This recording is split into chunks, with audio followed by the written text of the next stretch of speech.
Bismillahirrahmanirrahim. Assalamu alaikum. Hope you all are fine.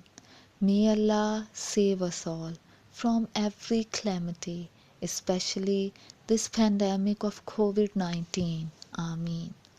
अल्लाह ताला हम सबको अपनी हिफ्ज़ो अमान में रखे. Today is the next lecture of tenses series. Now we will talk about the passive voice sentences. अब तक आपने एक्टिव वॉइस फॉर्म्स के बारे में पढ़ा है. आज से हम पैसिव वॉइस फॉर्म्स के बारे में पढ़ेंगे. टेंसेस सीरीज़ के पहले और दूसरे लेक्चर में मैंने आपको बताया था कि पैसिव वॉइस और एक्टिव वॉइस में क्या डिफरेंस है. मैं रिपीट कर रही हूँ. पैसिव वॉइस फ़िक्रात के अंदर काम को अहमियत दी जाती है, जबकि एक्टिव वॉइस फ़िक्रात में काम करने वाले को अहमियत दी जाती है.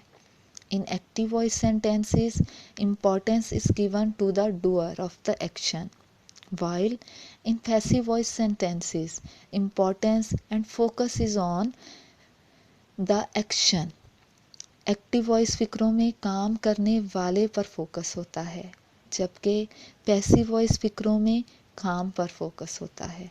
तो इसी चीज़ को ध्यान में रखते हुए स्टार्ट करते हैं. Present indefinite tense passive voice, सादा फ़ेल हाल पैसिव वॉइस.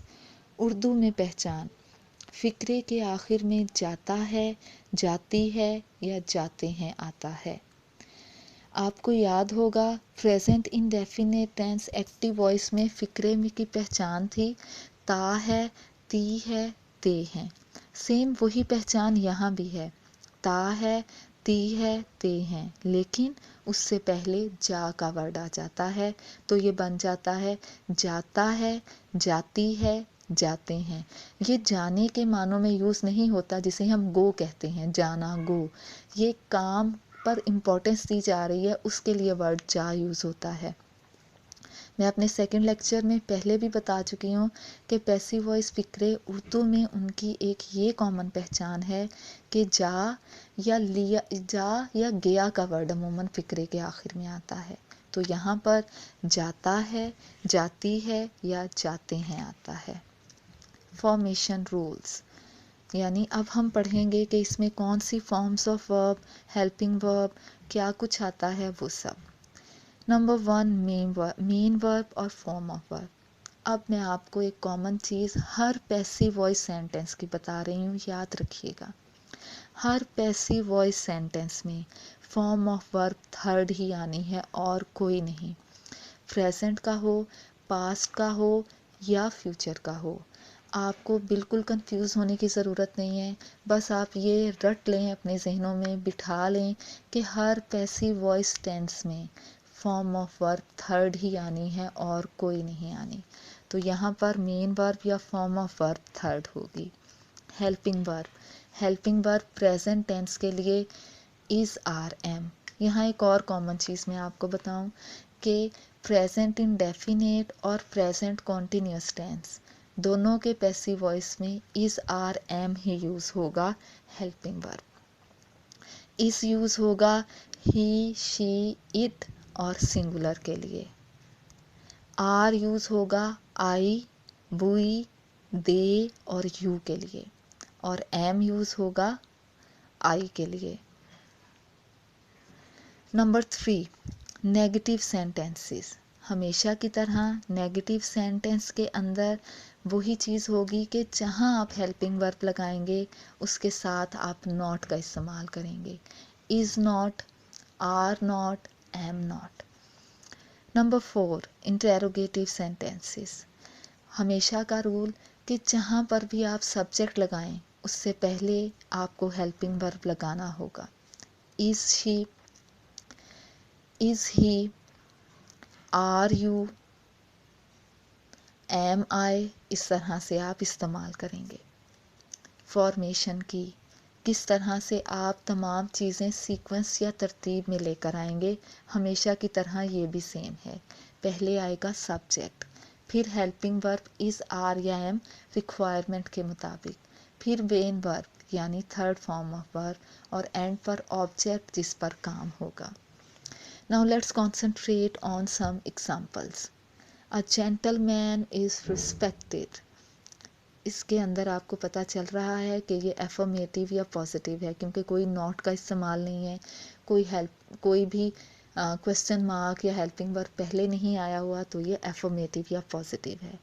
जेंटलमैन सिंगुलर है, उसके बाद इज आया। अ जेंटलमैन इज और respected third form of verb, शरीफ आदमी की इज्जत की जाती है। Number 2, dams are not built on rivers. दरियाओं पर बंद नहीं बांधे जाते हैं। नेगेटिव है नॉट की वजह से, तो जो रूल नंबर 3 था कि जहाँ हेल्पिंग वर्ब लगेगा उसके बाद आप नॉट लगाएंगे। डैम्स सब्जेक्ट आया, प्लूरल है तो आर आया, उसके बाद not, third form built on reverse object. Number 3, are elderly people not respected. क्या बूढ़ों की इज्जत नहीं की जाती है? इंटेरोगेटिव सेंटेंस है। रूल नंबर 4, यानी हेल्पिंग वर्ब आएगा सब्जेक्ट से पहले। एल्डरली पीपल आपका सब्जेक्ट है, ज़्यादा लोग हैं, तो आर आएगा, उसके बाद नॉट और फिर respected third form of verb. Now concentrate on affirmative, negative and interrogative sentences. अब आप देखिए, उर्दू में हर फ़िक्रे के आखिर में जाता है, जाती है और जाते हैं आता है, यानी ता है, ती है, ते हैं के साथ जा का वर्ड आ रहा है। नंबर 1, घड़े पानी से भर लिए जाते हैं। अब अगर आप कंसंट्रेट करें तो आप देखें यहाँ पर काम करने वाला कौन कर रहा है हमें नहीं पता, कौन घड़े पानी से भर रहा है हमें नहीं पता। मैं पहले भी बता चुकी हूँ सेकंड लेक्चर में कि पैसिव वॉइस सेंटेंसेस में अमूमन डूअर ऑफ द एक्शन, काम करने वाला अननोन होता है और जो फोकस होता है वो सिर्फ एक्शन पर होता है। तो यहाँ पानी से घड़े भरने पर फोकस है, तो ये पैसिव वॉइस है। पिक्चर्स घड़ों के लिए प्लूरल है तो आर आएगा, इसके बाद third form filled with water. Number 2, जंगली जानवरों को भगा दिया जाता है, एंड पर फिर जाता है। जंगली जानवरों के लिए वाइल्ड बीस प्लूरल है तो आर आएगा, भगाने की इंग्लिश होती है drive away, third form driven away.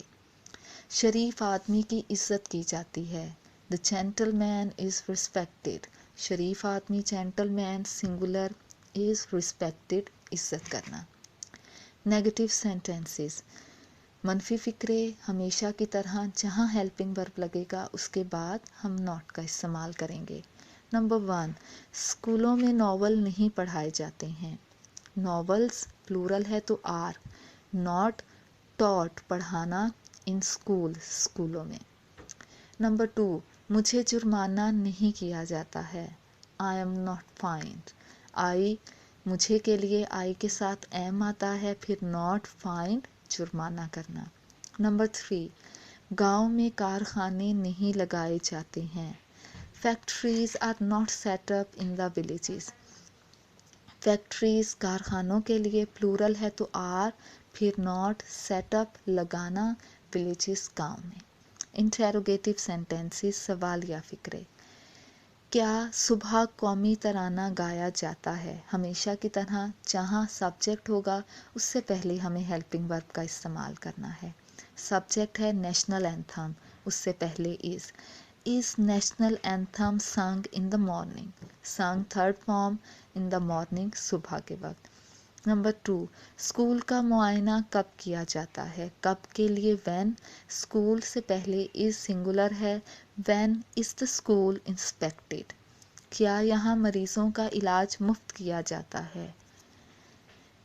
मरीज प्लूरल हैं तो आर आएगा, are the patients treated here free of charge, मुफ्त किया जाता है। तो अब आपको समझ आ गई होगी कि ये पैसिव वॉइस सेंटेंस हैं। अगर आप ध्यान से देखेंगे तो पैसिव वॉइस सेंटेंसेस में कामों पर जोर दिया जा रहा है। हर सेंटेंस में काम पर जोर दिया जा रहा है, काम करने वाले पर नहीं। और ज़्यादातर केसेस में काम करने वाला doer of the action unknown है, नहीं पता कि कौन काम कर रहा है। तो हर पैसिव वॉइस के अंदर कॉमन चीज़ें याद रखें कि थर्ड फॉर्म का ही इस्तेमाल होना है और उर्दू में जा और गया का वर्ड आना है। Hope you understand the lecture. Allah Hafiz.